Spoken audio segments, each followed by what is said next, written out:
एक डिटेक्टिव जो कि एक बहुत ही खूबसूरत राइटर को मर्डर केस के लिए इन्वेस्टिगेट करने जा रहा था, लेकिन उसकी खूबसूरती देखकर उस पर मर मिटता है। और फिर आता है कहानी में ट्विस्ट, और आज हम एक्सप्लेन करने वाले हैं बेसिक इंस्टिंक्ट। दोस्तों, कहानी की शुरुआत होती है एक रोमांटिक सीन से, जहां पे हमें होटल के रूम में एक कपल दिखाई देता है। यहाँ दोनों ही रोमांटिक थे और लड़की लड़के को लेटाकर उसके हाथ बेड से बांध देती है और फिर अचानक से उसके गले पर चाकू से वार करके उसे मार देती है। इसी केस की छानबीन करने के लिए पुलिस आती है और इनके साथ एक डिटेक्टिव जिसका नाम निक था वो भी आता है। और इन्वेस्टिगेशन करने के बाद इन्हें पता चलता है कि मरने वाले का नाम जॉनी बॉस है। साथ ही यहाँ इन्हें बर्फ तोड़ने का सामान भी मिलता है, जिससे इन लोगों को लगता है कि मर्डर इसी से हुआ है। और हमें यह भी बताया जाता है कि जॉनी एक बहुत ही बड़ा सिंगर था और वो मरने से पहले अपनी गर्लफ्रेंड कैथरीन के साथ होटल आया था। अब इन लोगों का शक कैथरीन पर जाता है और ये लोग इन्वेस्टिगेशन करने के लिए कैथरीन के घर जाते हैं। लेकिन यहाँ पर कैथरीन नहीं बल्कि उसकी दोस्त रॉक्सी होती है, जो इन्हें बताती है कि कैथरीन अपने बीच हाउस पर है। और फिर ये लोग बीच हाउस पर जाते हैं। कैथरीन और जॉनी दोनों रिलेशनशिप में थे। यहाँ कैथरीन बड़े ही एटीट्यूड में कहती है कि मुझे जॉनी की मौत का बेहद अफसोस है। अगले सीन में निक पुलिस स्टेशन में जॉनी के बारे में बात करता है। यहाँ सबका शक कैथरीन पर ही था। कैथरीन एक अमीर घर से ताल्लुक रखती थी। उसने मास्टर साइकोलॉजी से किया था, जिस वजह से वो लोगों को समझने में काफी माहिर थे।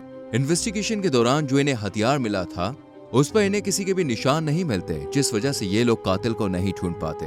अगले सीन में हम निक को देखते हैं, जो कि जॉनी से मिलती जुलती कहानी नॉवल में पढ़ रहा था और उसे भी कैथरीन पर ही शक होता है। इसलिए ये लोग एक मीटिंग करते हैं जहां ज्यादातर लोग कैथरीन पर ही उंगली उठाते हैं।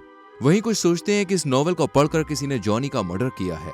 इस बात का पता लगाने के लिए ये लोग कैथरीन को बुलाते हैं, लेकिन कहीं न कहीं इन लोगों को लगता है कि कैथरीन बहुत ही चालाक है, कहीं वो झूठे केस में हमें ही ना फंसा दे। लेकिन फिर भी निक अपनी टीम के साथ कैथरीन को लेने के लिए उसके घर पे जाता है, जहां कैथरीन उनसे कपड़े बदलने के लिए कहती है और बिना दरवाजा लॉक किए ही कपड़े बदल लेती है। ये सब देखकर निक बहुत हैरान होता है और फिर कैथरीन गाड़ी में बैठकर उनके साथ जाने लगती है। और रास्ते में कैथरीन अपनी अगली नॉवल के बारे में बताती है। निक उससे कहानी पूछता है तो कैथरीन कहानी बताती है कि ये डिटेक्टिव पर बेस्ड है, जो एक लड़की को अपना दिल दे बैठता है। निक पूछता है फिर लास्ट में क्या होगा। इस पर कैथरीन बोलती है कि लड़की उसे मार देगी। ये सुनकर निक हंसने लगता है और फिर दोनों पुलिस स्टेशन पहुंच जाते हैं। यहाँ कैथरीन से जॉनी और उसके रिश्ते के बारे में पूछा जाता है, जिस पर कैथरीन कहती है कि सिर्फ उनका फिजिकल रिलेशन था और कुछ भी नहीं। निक पूछता है कि कभी तुमने रोमांस के वक्त जॉनी को बांधा है। इस पर कैथरीन मना कर देती है और लास्ट में कैथरीन से पूछा जाता है कि कहीं तुम्हें तो जॉनी की कातिल नहीं। इस पर कैथरीन कहती है कि मैं इतनी बेवकूफ नहीं हूँ जो कहानी लिख कर उसे रियल करूँ। पुलिस कैथरीन से बहुत से सवाल करती है, लेकिन कैथरीन किसी पर भी हाँ नहीं करती। इसलिए ये लोग कैथरीन का लाइव डिक्टेटर टेस्ट करते हैं, जिसे कैथरीन बहुत अच्छे से पास कर लेती है और फिर पुलिस सबूत न मिलने की वजह से कैथरीन को छोड़ देती है। यहाँ रास्ते में निक कैथरीन को घर छोड़ने के लिए जाता है तो कैथरीन उसे अपनी तरफ अट्रैक्ट करने की कोशिश करती है, लेकिन निक उसकी तरफ अट्रैक्ट नहीं होता है। कैथरीन को घर छोड़ने के बाद निक एक पब में जाता है और यहाँ मौजूद पुलिस ऑफिसर्स के साथ कैथरीन के कातिल होने की बात करता है, जिस पर नेल्सन नाम का एक पुलिस वाला इस बात से राजी नहीं होता और दोनों में लड़ाई शुरू हो जाती है। तभी यहाँ पे निक की एक्स गर्लफ्रेंड डॉक्टर बेथ आकर इन दोनों को शांत करा देती है। बेथ एक साइकेट्रिस्ट थी और निक का ट्रीटमेंट करती थी, क्योंकि पुलिस स्टाफ का मानना था कि निक दिमागी तौर पर डिस्टर्ब है। केथ निक को कंट्रोल करने के लिए उसे अपने घर पर ले आती है और यहाँ पर निक बेथ के साथ इंटीमेट होता है। बाद में बेथ कहती है कि तुम गुस्से में थे ना, और इस गुस्से की वजह थी कैथरीन। तुम उस बारे में सोच रहे थे। और फिर केथ नाराज होकर निक को यहाँ से चले जाने को कहती है। अगले सीन में निक एक पुलिस वाले को रिपोर्ट दिखाता है और बताता है कि कैथरीन पहले जिस कॉलेज में पढ़ा करती थी वहाँ के प्रोफेसर की भी ठीक जॉनी जैसी ही मौत हुई थी। और फिर निक कैथरीन की कार का पीछा करता है, लेकिन कैथरीन फुल स्पीड में अपनी कार आगे बढ़ा लेती है और जल्दबाजी में निक का एक्सीडेंट होने से बच जाता है। निक देखता है कि कैथरीन किसी के घर में गई है और फिर शाम को एक बूढ़ी औरत के साथ बाहर दिखाई देती है। इसके बाद अकेले ही कार से वो अपने घर चले जाती है। यहाँ निक भी उसका पीछा करता है और घर के बाहर से देखता है कि कैथरीन अपने कपड़े बदल रही है। ये देखकर निक यहाँ से चला जाता है और फिर एक पुलिस वाले से मिलकर उसे सब कुछ बताता है। यह पुलिस वाला निक को उस बूढ़ी औरत का नाम हेजल बताता है। असल में इस बूढ़ी औरत ने अपने पति और बच्चों का मर्डर किया था। इसके बाद निक कैथरीन के घर पर जाता है, जहाँ उसे अपनी ही पिक्चर दिखाई देती है। और जब निक इसके बारे में पूछता है तो कैथरीन बताती है कि उसकी अगली नॉवल का कैरेक्टर तुमसे काफी मिलता जुलता है। साथ ही कैथरीन ये भी कहती है कि मैं जानती हूँ कि पहले तुम ड्रग्स के आदी थे, तुम्हारी बीवी ने सुसाइड किया था और अब पुलिस तुम्हारा ट्रीटमेंट भी करवा रही है। इसी बीच रॉक्सी कैथरीन की दोस्त आ जाती है और कैथरीन उसके साथ रोमांस करना शुरू कर देती है। ये देखकर निक यहाँ से चला जाता है और कैथ के पास पहुंचता है और गुस्से में कहता है कि तुमने मेरी बीवी के बारे में किसी को क्यों बताया। इस पर कैथ कहती है कि मैंने सिर्फ नेल्सन, जो कि पुलिस वाला था, उसे बताया था ताकि वो तुम्हें टर्मिनेट ना करे। इसके बाद निक नेल्सन के पास जाता है और उसके साथ झगड़ने लगता है।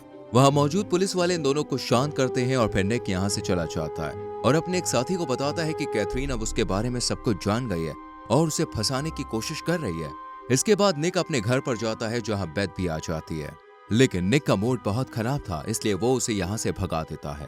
और फिर निक के पास पुलिस का फोन आता है क्योंकि किसी ने नेल्सन को मार दिया था और इनका शक निक पर जाता है। इसलिए जब निक से पूछताछ की जाती है कि नेल्सन की मौत के वक्त वो कहाँ था, तो निक बताता है कि वो अपने घर पर ड्रिंक कर रहा था। पुलिस वालों को लगता है कि निक अब फिर से नशे का आदी हो गया है। इसकी दिमागी हालत ठीक न होने की वजह से वो निक को कुछ दिन के लिए सस्पेंड कर देते हैं। लेकिन अब भी निक कैथरीन के बारे में छानबीन करता है और इसे पता चलता है कि कैथरीन के माँ बाप समुद्र की लहरों का मजा लेने गए थे और तभी इनकी नाव में छेद होने की वजह से इनकी मौत हो गई। इसके बाद जब निक अपने घर जाता है तो इसे कैथरीन मिलती है, जो निक से पूछती है कि मुझे पता है कि तुम्हें सस्पेंड कर दिया गया है। ये सुनकर निक पूछता है कि तुम्हें सब कैसे पता चल जाता है। इस पर कैथरीन कहती है कि मुझे अपने दोस्त से सब खबर मिल जाती है। इसके बाद कैथरीन निक को एक किताब देती है जिसकी कहानी थी कि एक बच्चा अपने ही पेरेंट्स को नाव में छेद करके मार देता है, जैसा कैथरीन के पेरेंट्स के साथ हुआ था। इसलिए निक पूछता है कि ये तुमने कब लिखी। कैथरीन बताती है कि ये मैंने अपने पेरेंट्स के मरने के कुछ साल बाद लिखी थी, लेकिन आज तक मैंने इसे पब्लिश नहीं किया। ये मैं सिर्फ तुम्हें देना चाहती हूँ। और साथ ही ये भी बताती है कि उसने आज शाम पब में पार्टी रखी है। इसी बीच निक का दोस्त भी वहां पे आ जाता है।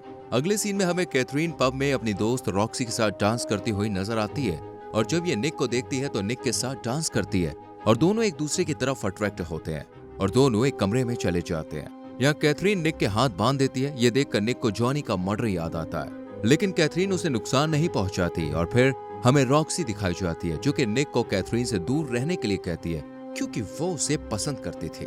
अगली सुबह निक को बीच पर आने का लेटर मिलता है और बीच पर उसे कैथरीन मिलती है। निक कैथरीन से कहता है कि अब हम दोनों मिलकर कातिल को ढूंढेंगे। इसके बाद निक और उसके दोस्त एक साथ होते हैं। निक का दोस्त उसे कैथरीन से दूर रहने के लिए कहता है, पर निक कहता है कि उसे अब कैथरीन से डर नहीं लगता और फिर दोनों जाने लगते हैं। लेकिन अचानक से निक की कार को धक्का लगता है, इसलिए वो इस कार का पीछा करता है और ये कैथरीन की गाड़ी थी जो नीचे गिर जाती है और इसमें से रॉक्सी की लाश बाहर निकल आती है। पुलिस को जब इसका पता चलता है तो लास्ट मोमेंट पर निक का रॉक्सी के साथ होने की वजह से उनका शक निक पर जाता है और निक भी गुस्से में कैथरीन के घर जाता है जहां कैथरीन रॉक्सी की मौत से बहुत घबरा गई थी और निक से वहीं रुकने को कहती है और बताती है कि कॉलेज में उसकी एक और दोस्त थी लीजा। निक का ध्यान लीजा पर नहीं जाता और वो कहता है कि शायद ये कत्ल भी रॉक्सी ने ही किया था क्योंकि वो तुम्हें पसंद करती थी। इस पर कैथरीन कहती है कि वो कैसे मेरी कहानियों की तरह मर्डर कर सकती है, वो तो मुझसे प्यार करती थी, तो फिर मुझे फंसाना क्यों चाहेगी।